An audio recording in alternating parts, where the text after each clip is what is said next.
امریکہ کے صدر Donald Trump نے اس بات کا اعادہ کیا ہے کہ ایران نے جوہری ہتھیار نہ رکھنے پر اتفاق کیا ہے۔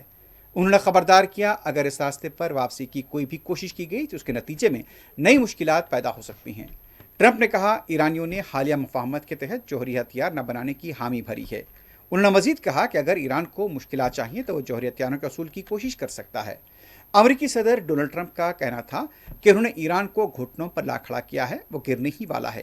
ایران جنگ ختم کرنے کا مطالبہ کرنے والی کانگریس کی قرارداد پر تنقید کرتے ہوئے ٹرمپ نے کہا قرارداد بے وقت اور بے معنی ہے۔ ان کا یہ کہنا تھا کہ سینیٹرز نے میرا کام مشکل بنا دیا ہے، میں یہ کام کسی نہ کسی طرح مکمل کر لوں گا، میں ہمیشہ کام مکمل کرتا ہوں۔ دوسری طرف ایران کے صدر مسعود پزشکیان نے زور دیا ہے کہ ایران کی دفاعی صلاحیتیں بحث کا موضوع نہیں ہیں۔ انہوں نے واضح کیا کہ ایران کا میزائل پروگرام امریکہ کے ساتھ دستخط شدہ معاہدے کی یادداشت کا حصہ نہیں تھا اور کبھی نہیں ہوگا۔ اسلام آباد میں پاکستان کے وزیر اعظم شہباز شریف کے ساتھ مشترکہ پریس کانفرنس سے خطاب کرتے ہوئے پزشکیان نے کہا کہ تہران کسی بھی فریق کے ساتھ اپنی دفاعی صلاحیتوں پر مذاکرات نہیں کرے گا۔ انہوں نے کہا کہ خطے میں امن اور استحکام کا دار و مدار علاقائی مکالمے اور تعاون پر ہونا چاہیے۔ ادھر امریکہ کے وزیر خارجہ مارکو روبیو نے کہا کہ آبنہ ہرمز پر کوئی ملک ٹول یا فیس عائد نہیں کر سکتا۔ عالمی آبی راستے پر ٹیکس یا فیس لگانا بین الاقوامی قانون کے خلاف ہے۔ مارکو روبیو نے ابوظہبی میں میڈیا سے بات کرتے ہوئے کہا کہ ایران کو انقلابی تحریک کے بجائے بطور ریاست کام کرنا ہوگا۔ ان کا یہ کہنا تھا کہ ایران ریاست کے طور پر کام کرے تو بڑی ترقی کے موقع ہیں۔ خطے میں جب تک ایرانی پراکسیز حملہ کریں گے کشیدگی ختم نہیں ہو سکتی۔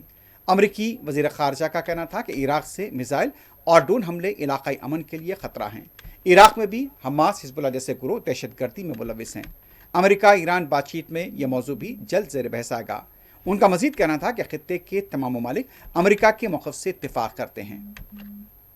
ایران جنگ میں تباہ ہوئے امریکی طیارے F-15 کے فائٹر پائلٹ نے اہم انکشافات کیے ہیں، جس کے بعد امریکہ کے حکام میں کھلبلی مچی ہوئی ہے۔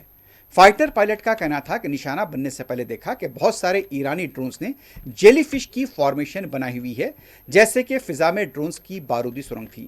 امریکی فائٹر پائلٹ نے مزید کہا کہ ایک بڑا ڈرون اوپر اور لاتعداد چھوٹے ڈرونز اس کی ٹانگوں کی طرح اڑ رہے تھے۔ امریکہ کا F-15 طیارہ ایرانی فضائی حدود میں گر کر تباہ ہوا تھا۔ یہ واقعہ اپریل میں پیش آیا تھا۔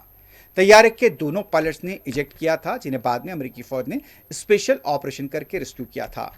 پائلٹ کے بیان سے امریکہ کے حکام میں کھلبلی مچ گئی۔ ماہرین کے مطابق اگر پائلٹ سچا ہے تو یہ ایران کی ڈرون صلاحیتوں میں اعلیٰ جدت کا ثبوت ہے۔ پاکستان کے ساتھ فضائی سہولتوں کے فروغ کے معاہدے کی سعودی کابینہ نے منظوری دے دی ہے۔ معاہدے سے دونوں ممالک کے درمیان فضائی رابطوں کا فروغ ہوگا اور مسافرین کی آسانیوں میں اضافہ ہوگا۔ پاکستان سعودی عرب کے درمیان فضائی نقل و حمل کے لیے معاہدے پر دستخط اگست 2023 میں کیے گئے تھے۔ معاہدے کا مقصد دو طرفہ فضائی پروازوں میں اضافہ اور کرایوں میں کمی کرنا تھا۔ منگل کے دن مملکت کی کابینہ نے شاہ سلمان بن عبدالعزیز کی زیر صدارت جدہ میں ہوئے اعلیٰ اجلاس میں سے منظوری دی ہے۔ سعودی خبر رساں ایجنسی SPA کی طرف سے ایکس پر ایک پوسٹ میں کہا گیا کہ مملکت سعودی عرب کی حکومت اور حکومت پاکستان کے درمیان فضائی خدمات کے شعبے میں معاہدے کو منظوری دی گئی ہے۔